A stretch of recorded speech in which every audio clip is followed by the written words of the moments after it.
guys! My name is Kay and welcome back to my channel. So in today's video, mag-unboxing tayo ng mga products na na-receive ko from H&M and from Ted Baker. So if you want to see more, then please keep on watching.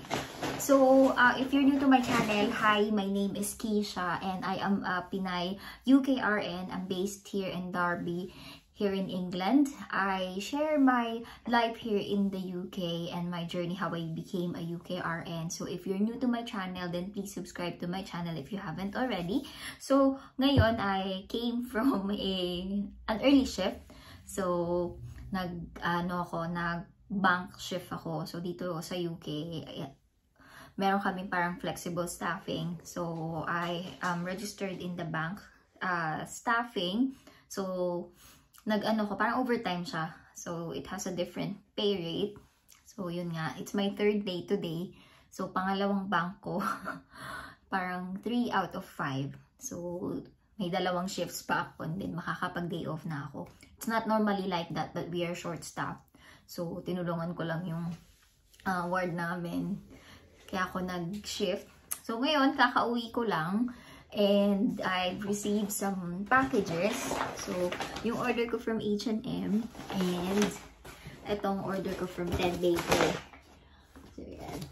So, first time kong magkakaroon ng Ted Baker. Although, this is the cheapest item on their website. Pero gusto ko kasi siya. Pwede ko siyang gamitin sa duty. So, kapag ka napapagod ako minsan, yun nga, mahirap. So, if pagod ka, minsan swipe and then add to cart. So, mga tropang add to cart dyan. Hello, mga tropang add to cart. So, without further ado, pakita ko na yung mga items na binili ko. So, gusto ko yung mga ganito, yung mga haul and unboxing videos. So, unahin natin itong Ted Baker. So, ang mga packaging nila dito, most of them are eco-friendly. So, mga paper or boxes na pwedeng i-recycle. So, yan. So, yung Ted Baker natin na purchase. So,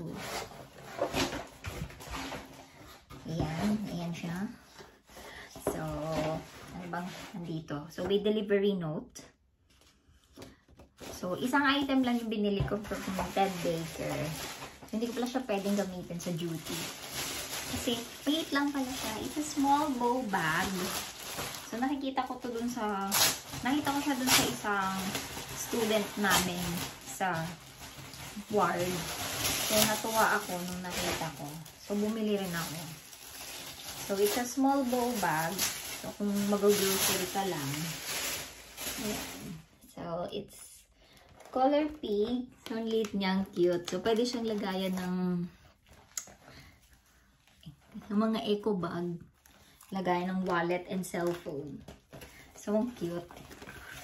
So, huli natin siya. So, yan. So, diba? Ang cute. Tapos, may pa-bow pa siya dito. Tanggalin natin. Excited sa ate girl. Parang gagamitin niya na agad. So, mailig sila dito sa mga shopper bag. So, hindi ka expect na ganito siya kaliit. I wanted the bigger one. Pero, okay lang din naman kasi it's on sale. So, cute. Cute niya. So, if ayaw mo magdala ng malaking bag, so, ganyan lang. Tapos, mag-grocery ka. Ito, bag mo. So, yan. So, ito yung Ted Baker natin na package. On to our H&M. So, favorite ko yung H&M. Ang dami kong mga items na nabili from H&M kasi mura lang. So, mabilis pa yung delivery nila. They're both delivered by Hermes. So, it's not Hermes the brand, pero Hermes. So, ayan. So, mga damit. So, dami. Parang ang daming pupuntahan. So, the first item I got from my H&M is tube ata to. Kasi, I have a dress na medyo malalim yung neckline. So, pili tayo ng inner garment. So, tube. So, So, yan. So, cute siya. Ruffles, ruffles. So, hindi ko naman siya susuotin as is na ito lang.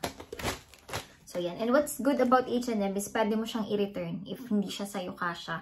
So, if binili mo siya online, you can return it in store. So, we have a store in our city center. So, dun sa mall sa city center, yung Derbion, meron doong H&M. So, dun ko binabalik yung mga stuff na hindi sa akin kasha. So, next item is this one. So, medyo pa-stretch din siya ulit. So, ayan siya. So, off-shoulder. So, yan. So, parang cute niya. So, ang size ko is small or medium. Depende. Minsan, pag regular shirts, small. Pero kapag mga ganito, mga crop top, or yung mga medyo fitted, is medium yung kinukuha ko. So, yan. So, ang lakas maka-girly-girly. So, yan. So, isusukap ko. Then, you'll maybe see those sa aking mga OOTD sa Instagram ko. So, if you're not been following me, follow naman ako sa Instagram. K-Nicole. So, next is green one. So, puro summer outfits. Tapos, matatapos na yung summer, diba? So, ito. So, medyo mapasando naman siya. So, small yung kinuha ko. Parang mali ata na small yung kinuha ko. Pero I'll try it on and I'll see if okay lang yung small. Kasi minsan okay lang sa akin yung small ng H&M. So, medyo hindi siya na sando. Pag sando, small yung kinukuha ko kasi minsan malaki siya. So, that's that. And I've got a sweater. So, naka-seal din kasi siya. So, yan. So, mahilig ako sa light. Hindi ako mahilig sa dark colors as you can notice. So, ang darkest na sa akin is gray or navy blue. So, yun. Ayoko masyado ng black kasi pawisin ako. Parang feeling ko naiinitan ako. So, ito. Sweater. So, if medyo malamig pero it's not really a puffer or a jacket kind of weather. So, yan. You just wear a jumper. They call it jumper sa atin. Sweater or long sleeves yung tawag. So, that's that. And then next, hindi ko na alam kung ano mga pinagbibili ko eh. Parang dress ata ito. Masaya na ako sa mga, sa mga ganito. So, yeah, it's a dress. I think it's a midi dress. So, black lang siya. Plain lang siya. So, yan. So, it's ribbed. Hindi ko alam kung midi siya or maxi dress. Pero wala kasi ako masyadong mga ganun. Puro mga right above the knee lang. And then, the last item on my haul is shorts. So, if you've seen my video yung video ko sa London where I went to Camden Market. So, yung shorts ko dun, para siyang paper bag shorts. So, I have it in purple. I got it in white. So, parang ang laki yata. Medium. Parang ang laki. So, I'll decide if I'll keep this or I'll exchange this. Kasi parang laki niya masyado.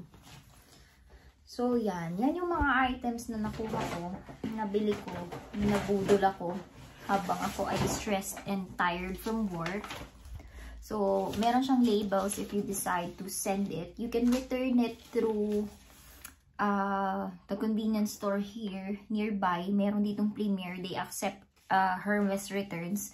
So, ilalagay mo lang siya sa bag and you'll put the labels on. Or you can go to the store to return these items. And yung total nito was 28, I think. 28 for all of these items na binili ko sa H&M. So, yeah, masaya na ako dyan sa mga damit-damit na yan. So, minsan kasi pag na-picturean na, feeling ko ayoko nang ulitin or kailangan patungan ko siya ng something different para magmukha siyang ibang damit ulit. So, yun lang yung video ko for today. Share nyo naman sa akin kung ano yung mga ginagawa nyo if you're stressed sa work para hindi ako laging add to cart ng add to cart. Kung hindi ako nag-add to cart, kumakain ako or nagluluto. So, share naman kayo yung ibang mga hobbies nyo, what you're doing while you are on a rest day, pag day off nyo. So, para naman hindi tayo laging add to cart and nag-uubos ng pinaghirapan nating pera. Pero, kidding aside, all these items, feeling ko naman deserve ko sila kasi I've been working really hard. So, talagang sulit na sulit yung sweldo na natatanggap ko. So, yun. Yun lang yung video ko for today. If you like this video or if you like videos like this, please hit the like button. Comment down below if ano yung mga online stores na binibilhan nyo here in the UK. Please subscribe to my channel if you haven't already, and I'll see you on my next video. Bye!